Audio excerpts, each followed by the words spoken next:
दोस्तों ये एक माउस ट्रैप है जो चूहों को पकड़ने के लिए यूज किया जाता है। एक बार जब कोई चूहा इसमें फंसता है तो उसका बच के निकलना इम्पॉसिबल हो जाता है। तो इस माउस ट्रैप की तरह मिडिल क्लास ट्रैप भी होता है जिसमें अगर आप एक बार फंस गए तो आपका लाइफ टाइम में उससे निकलना इम्पॉसिबल हो जाता है और फिर आप हमेशा हमेशा के लिए मिडिल क्लास या लोअर मिडिल क्लास में रह जाओगे, फाइनेंशियली स्ट्रगल करते हुए। अब ये ट्रैप्स बनाते कौन है और उनसे हम बचे कैसे, इसे हम आज समझेंगे। और जो भी चीज आज मैं इस वीडियो में कहूंगा वो सब रिसर्च बेस्ड होगी, मेरे मन से नहीं। क्योंकि फाइनेंशियली हम लोगों को 3 कैटेगरी में डिवाइड करते हैं, रिच, मिडिल क्लास और पुअर। और मेजोरिटी लोग अपने आप को मिडिल क्लास कहते हैं, जो ठीक ठाक से जॉब करते हैं और अमीर बनने के सपने देखते हैं। लेकिन सबसे इंपॉर्टेंट सवाल ये है कि ये मिडिल क्लास में कौन लोग आते हैं। तो एक रिसर्च के हिसाब से हमें ये पता चलता है कि जो फैमिली साल का 30 लाख से ज्यादा कमाती है वो रिच यानी अपर क्लास में आती है। जो फैमिली साल का 5 लाख से 30 लाख के बीच में कमाती है वो मिडिल क्लास में आती है। जो फैमिलीज पूरे साल में 1.2 लाख से 5 लाख के बीच में कमाती है वो लोअर क्लास में आती है। और जो फैमिलीज पूरे साल भर में 1,25,000 भी कमा नहीं पाती तो वो लोअर क्लास में भी नहीं बल्कि डेस्टिट्यूट यानी कि पुअर क्लास में आती है। तो ये क्लासिफिकेशन काफी सही है। लेकिन मुझे शौक तब मिला जब मैंने ट्विटर पे एक रिपोर्ट पढ़ी कि अगर आप 25,000 पर मंथ कमाते हो तो आप इंडिया के 90% लोग से भी ज्यादा कमा रहे हो। जिसका मतलब ये हुआ कि साल का 3 लाख रुपया कमाने वाला इंसान इंडिया के टॉप 10% लोगों में आता है। तो इस हिसाब से इंडिया के 90% लोग लोअर क्लास की कैटेगरी में आ गए। तो ये बात मुझे बिल्कुल भी हजम नहीं हुई। और वैसे भी ये रिपोर्ट वर्ल्ड इनइक्वालिटी डेटाबेस ने बनाई है जो एक फॉरेन कंपनी है। तो इसीलिए मैंने थोड़ा रिसर्च करना शुरू किया और फाइनली मुझे असली शौक मिल गया जब मैंने ये रिपोर्ट पढ़ी जो पिछले साल ही इंडियन गवर्नमेंट के लिए बनाई गई थी इंडियन लोगों के द्वारा, जहां पे सेम चीज लिखी थी कि अगर आप 25,000 पर मंथ कमाते हो मतलब साल का 3 लाख तो आप इंडिया के टॉप 10% लोग में आते हो। तो इस वीडियो में हमारा फोकस उस मिडिल क्लास और एस्पायरिंग मिडिल क्लास लोगों पे होगा, यानी कि जो आने वाले टाइम में मिडिल क्लास बनना चाहते हैं, क्योंकि इसमें हमारी इंडिया की 95% पॉपुलेशन आती है। क्योंकि अगर आप इन 5 मिडिल क्लास ट्रैप्स को समझ के अवॉइड नहीं करते हो तो आपका लाइफ में अमीर बनना तो दूर, आप शायद मिडिल क्लास से पुअर क्लास में भी आ सकते हो। तो सबसे पहले ट्रैप को समझने के लिए मैं आप लोगों को एक बहुत ही बढ़िया सा रियल लाइफ एग्जांपल देता हूँ। तो दोस्तों मुकेश अंबानी की फैमिली में 2018 में एक शादी हुई थी उनकी बेटी की। उस शादी के लिए उन्हें जो हजारों मेहमानों को बुलाना था उसके हर एक इन्विटेशन कार्ड के बॉक्स का खर्चा 3-3 लाख रुपए का था, जितना इंडिया के टॉप 10% लोग हर साल कमाते। और मेहमानों को पिकअप करने के लिए उन्होंने हजारों अल्ट्रा लग्जरियस कार्स बुक की थी, जैसे मर्सिडीज, जैगुआर, पोर्श। फिर मेहमानों के रहने के लिए उन्होंने उदयपुर के सारे 5 स्टार होटल्स को बुक कर दिया था। और फिर उस शादी में और भी बहुत सारे एक्सपेंस हुए थे, जिसमें बहुत सारे बॉलीवुड के बड़े स्टार्स मौजूद थे, यहाँ तक कि हॉलीवुड के भी, जिनको अंबानी ने पे किया था। अब दोस्तों आप लोग मुझे एक बात बताओ कि इस शादी में जो खर्चा हुआ था वो मुकेश अंबानी की नेटवर्थ में से यानी कि उनकी दौलत का कितना % होगा। तो इसका आंसर है कि उस शादी में टोटल 700 करोड़ रुपया खर्चा हुआ था और मुकेश अंबानी की नेटवर्थ है 7.5 लाख करोड़ रुपीस, यानी कि उनकी नेटवर्थ का सिर्फ 0.2% उस शादी में खर्चा हुआ था। लेकिन दोस्तों जब बात आती है मिडिल क्लास फैमिलीज में शादी की तो उनकी नेटवर्थ के मुकाबले उनका कितना खर्चा होता होगा। तो इसका आंसर है कि मेजोरिटी लोग अपनी आधी या पूरी नेटवर्थ यानी कि 100% उड़ा देते शादी में, और बहुत सारे लोग तो 100% के ऊपर भी निकल जाते। तो मिडिल क्लास लोगों की सबसे पहली और सबसे बड़ी प्रॉब्लम यह है कि इन्हें सब कुछ बेस्ट चाहिए।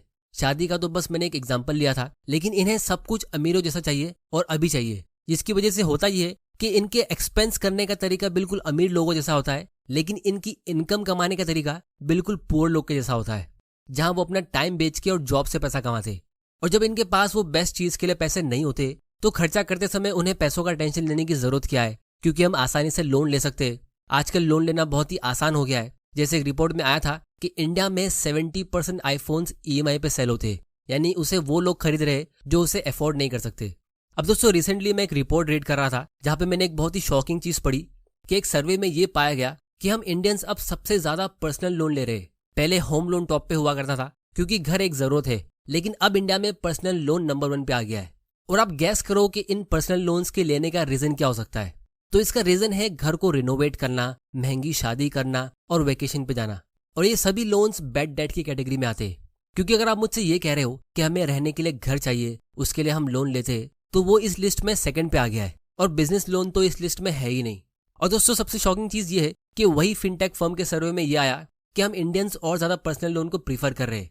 तो ये लोग ज्यादा लोन्स लेके अपनी बैलेंस शीट में लायबिलिटी ऐड कर रहे हैं।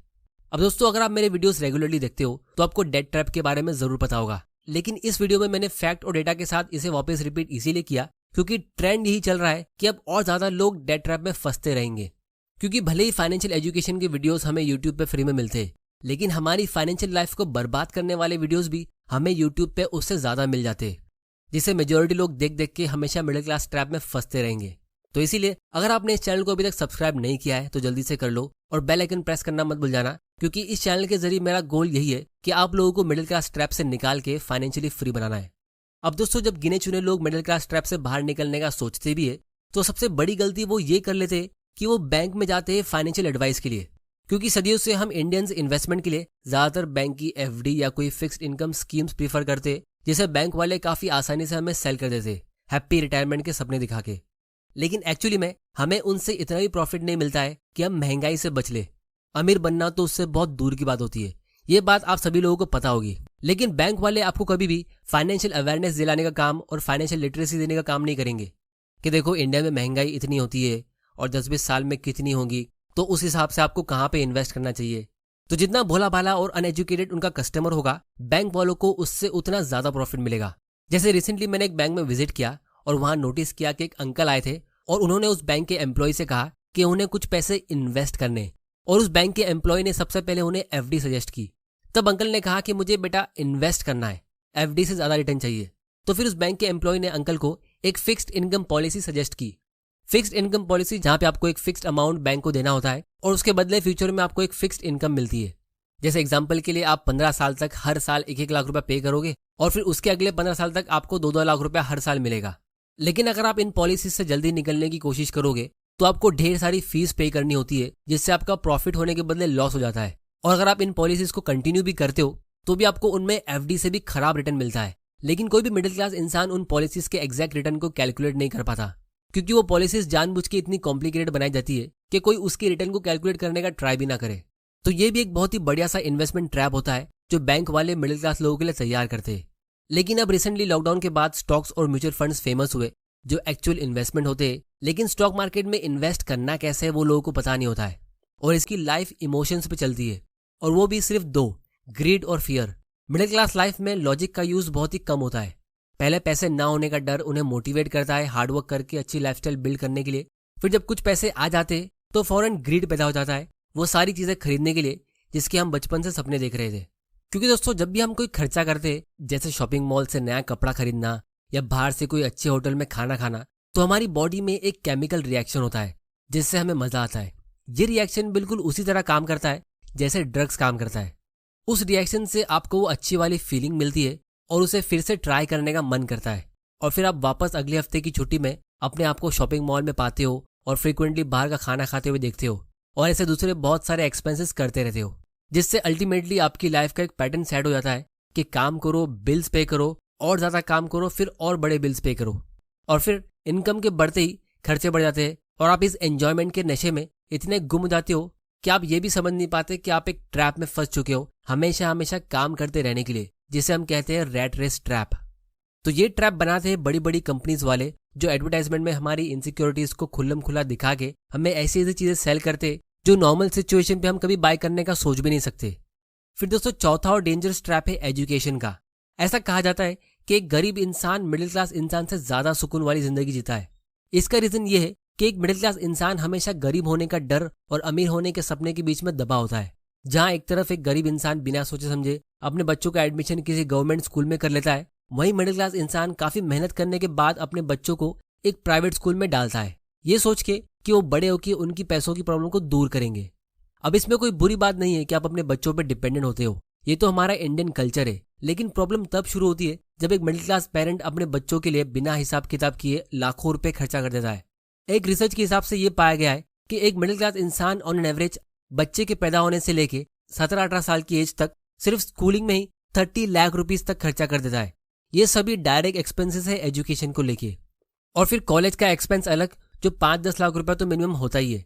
और बहुत सारे पेरेंट्स अपने बच्चों की अच्छी एजुकेशन के लिए उन्हें दूसरी सिटी में भेजते हैं या दूसरी कंट्री में भेजते हैं, जहां फिर 40-50 लाख या 1 करोड़ तक का भी खर्चा हो जाता है। लेकिन इन पेरेंट्स को शौक तब मिलता है जब इनका बच्चा इतना पढ़ लिख के जंग के मैदान में उतरता है जॉब के लिए और उसको एक मामूली सी सैलरी वाली जॉब मिलती है 20-25 हज़ार रुपए वाली, और उसको यही कहा जाता है कि बेटा आप अपने स्किल्स को अपग्रेड करो और नए नए कोर्स के लिए एनरोल करो। जैसे एक रिसर्च में हमें ये पता चला है कि इंडिया की टॉप आईटी कंपनीज जहां सबसे ज्यादा लोग जॉब करने के लिए ड्रीम करते, वहां पिछले 10 साल में फ्रेशर्स की सैलरी सिर्फ 45% बढ़ी है। जैसे इन्फोसिस में 10 साल पहले एक फ्रेशर की सैलरी 2.5 लाख रुपए की होती थी, जो 20,000 पर मंथ होता है। लेकिन अब 10 साल बाद एक फ्रेशर को उस कंपनी में सिर्फ 3.6 लाख का पैकेज मिलता है, जो 30,000 पर मंथ का होता है, मतलब सिर्फ 44% का इंक्रीज। लेकिन इन 10 सालों में हमारी कंट्री में महंगाई 100% के ऊपर चली गई है, मतलब चीजों के भाव डबल हो गए, लेकिन फ्रेशर्स की सैलरी डबल भी नहीं हुई। और इन्हीं कंपनीज के सीईओ की सैलरीज 15 गुना से बढ़ी है। जैसे इन्फोसिस के सीईओ की सैलरी 10 साल पहले सिर्फ 0.8 करोड़ की थी, यानी कि 80 लाख रुपीस, और अब ये 79 करोड़ की होती है। और कहा जाता है कि आने वाले टाइम में हमें और भी खराब ट्रेंड देखने मिलेगा, जहां फ्रेशर्स को अभी 30,000 पर मंथ की सैलरी मिल रही है, तो उनको 10 साल बाद 36,000 पर मंथ की सैलरी मिलेगी। मतलब रिच लोग और रिच बन रहे हैं और मिडिल क्लास लोग और पुअर। मतलब जिन पेरेंट्स ने अपने बच्चों की पढ़ाई पे लाखों रुपए खर्चे किए और उन बच्चों ने दिन रात पढ़ाई की है, इतने सारे सेक्रीफाइसेस किए, तो उन्हें जॉब मार्केट में आके उस पढ़ाई में खर्च किए हुए पैसों को सिर्फ रिकवर करने में ही 10-15 साल लग जाएंगे। उसके बाद अगर वो कुछ सेव करेंगे और इन्वेस्ट करेंगे, तब वो थोड़े बहुत पैसे बना पाएंगे। लेकिन तब तक तो उनकी खुद की शादी हो चुकी होगी और उनके बच्चे हो गए होंगे, जिसके लिए अब उनको वापस से लाखों का खर्चा करना है बच्चों की पढ़ाई के लिए। और इसी तरह एक मिडिल क्लास इंसान एक ट्रैप में फंसता रहेगा। तो ये था फोर्थ मिडिल क्लास ट्रैप हमारी एजुकेशन सिस्टम का। और लास्ट में आता है सबसे डेंजरस रॉन्ग एजुकेशन का ट्रैप। अब दोस्तों, मैंने आप लोगों को रैट रेस के बारे में बताया था कि हमारे इंडियन कल्चर में ये बात हर पेरेंट के दिमाग में फिक्स्ड है कि पहले अच्छी पढ़ाई करो, फिर अच्छे ग्रेड्स लो, फिर अच्छी डिग्री लो, ताकि आपको अच्छी जॉब मिलेगी। जिससे होता ये है कि लाइफ में आगे जाके जो ए ग्रेड वाले स्टूडेंट होते, यानी कि क्लास टॉपर्स और अच्छे मार्क्स लाने वाले बच्चे, वो सी ग्रेड स्टूडेंट्स के लिए यानी बैक बेंचर्स के लिए काम करते। अब आप पूछोगे कि ये कैसे हो सकता है, तो इसका आंसर ये है कि ज्यादातर ए ग्रेड स्टूडेंट्स हमेशा ये सोचते रहते हैं कि फ्यूचर में उनको अच्छी जॉब कैसे मिल जाए। मतलब वो हमेशा जॉब सिक्योरिटी को डिजायर करते। वो अपना पूरा 100% फोकस डिग्री लेने में और अच्छी जॉब ढूंढने में लगा देते, और उनको वो चीज मिल भी जाती है। लेकिन दूसरी तरफ सी ग्रेड स्टूडेंट्स को इतना खास कोई जॉब मिलता नहीं है, तो वो जॉब सिक्योरिटी के बारे में दूर दूर तक सोच नहीं सकते। और इसीलिए वैसे लोग ज्यादातर फाइनेंशियल सिक्योरिटी पे फोकस करते हैं कि फिलहाल जहां से भी जॉब मिलता है वहां से ले लो, फिर पैसे जमा करके अपनी वेल्थ बिल्ड करने पे फोकस किया जाए, या फिर अपना खुद का कोई बिजनेस बिल्ड करने पे फोकस किया जाए, क्योंकि वो उनके डायरेक्ट कंट्रोल में होती है। इनफैक्ट इलॉन मस्क खुद कहते कि उन्होंने पेपैल कंपनी, जो उनकी फर्स्ट कंपनी थी, वो उन्होंने इसीलिए स्टार्ट की थी क्योंकि उनको कोई अच्छी कंपनी से जॉब नहीं मिल रहा था। और ये करते हुए सी ग्रेड्स के स्टूडेंट्स पैसे कैसे मैनेज करना है और बिजनेस कैसे चलाना है, ये सब सीख जाते, जो अमीर बनने के लिए सबसे इंपॉर्टेंट होता है। दूसरी तरफ ए ग्रेड स्टूडेंट्स यही सोचते रहते कि एक बार उनको जॉब मिल गई तो उनको किसी भी चीज के बारे में टेंशन लेने की जरूरत ही नहीं है। तो इसीलिए उनको पैसे कैसे मैनेज करना चाहिए, फाइनेंशियल फ्रीडम क्या होता है, उसकी ABCD भी पता नहीं होती है, क्योंकि ये सब हमें स्कूल और कॉलेज में सिखाया नहीं जाता है। अब दोस्तों, आपने मार्क जकरबर्ग और स्टीव जॉब्स के बारे में तो सुना होगा कि ये कॉलेज ड्रॉप आउट्स है जिनके पास कोई डिग्री नहीं थी। लेकिन आपको मैं कुछ और इंटरेस्टिंग लोगों के बारे में बताता हूँ। मुकेश अंबानी, ये भी एक कॉलेज ड्रॉप आउट है। इन्होंने स्टैनफोर्ड यूनिवर्सिटी से MBA के लिए एनरोल किया था, लेकिन फिर बीच में ही उसे छोड़ के अपने डैड के बिजनेस को ज्वाइन कर लिया। गौतम अदानी, इन्होंने तो ग्रेजुएशन के सेकंड ईयर में ड्रॉप आउट कर लिया था। अजीम प्रेमजी, इन्होंने भी स्टैनफोर्ड यूनिवर्सिटी से ड्रॉप आउट कर लिया था और अपने डैड के बिजनेस को मैनेज करना शुरू कर दिया था। अब चलो, ये सब तो पुराने बिजनेसमैन है, 20-30 साल पहले वैसे भी कोई इतनी ज्यादा पढ़ाई करता नहीं था। लेकिन इंडिया के अभी के फ्रेश और यंगेस्ट बिलियनर निखिल कामत, जो जीरोधा के को फाउंडर है, उन्होंने तो 10th स्टैंडर्ड में ड्रॉप आउट कर दिया था और उसके बाद कभी कोई एजुकेशन नहीं ली, डिग्री भी नहीं, यहाँ तक कि 12th स्टैंडर्ड की भी पढ़ाई नहीं की, और फिर भी आज ये बिलियनर है। अब दोस्तों, ये सब बातें मैं आप लोगों को अपना कॉलेज छोड़ने के लिए नहीं कह रहा हूँ। ऐसा नहीं कि आप कॉलेज छोड़ोगे तो ही आपको सक्सेस मिलेगी। बस मैं ये बताने की कोशिश कर रहा हूँ कि लाइफ में राइट एक्सपेक्टेशन सेट करना बहुत जरूरी है और एक सही माइंडसेट रखना सबसे इंपॉर्टेंट है। क्योंकि नवल का एक बहुत ही बढ़िया सा कोट है कि doctors won't make you healthy, trainers won't make you fit and teachers won't make you smart. और मेरा भी यही मानना है कि कंपनीज आपको खुश नहीं कर सकती और गवर्नमेंट आपकी हेल्प नहीं कर सकती। अल्टीमेटली आपको खुद की हेल्प खुद ही करनी है। तो इसीलिए नॉलेज गेन करते रहोगे तो आगे बढ़ोगे, सही चैनल्स को फॉलो करोगे तो नॉलेज मिलेगी। क्योंकि याद रखिए कि आज के जमाने में यानी 21st सेंचुरी में इलिटरेट यानी जाहिल वो नहीं है जो पढ़ लिख नहीं सकता। आज की तारीख में हर कोई पढ़ लिख सकता है। इलिटरेट वो है जो रॉन्ग एजुकेशन को भुला नहीं सकता, गलत माइंडसेट को ठीक नहीं कर सकता और सही चीज उसको समझ ही नहीं आती है। जैसे जब मैं अपने कुछ दोस्तों से कहता हूँ कि उन्हें लॉन्ग टर्म इन्वेस्टिंग करनी चाहिए, 10 साल आगे के बारे में सोचना चाहिए, तो ये बात उनके समझ ही नहीं आती है कि ये कैसे हो सकता है। फ्यूचर के 10 साल के बारे में कौन सोचता है, जबकि वो लोग अभी 20-22 साल के। तो इसीलिए मैंने ये चैनल इसलिए स्टार्ट किया है ताकि आप लोगों को मैं ट्रू एजुकेशन दे सकूं। तो अगर आपने अभी तक इस चैनल को सब्सक्राइब नहीं किया है तो आप बहुत बड़ी गलती कर रहे हो। तो चैनल को सब्सक्राइब जरूर करना और बेल आइकन प्रेस करना मत भूल जाना, ताकि आपसे कोई वैल्यूबल वीडियोस मिस ना हो जाए।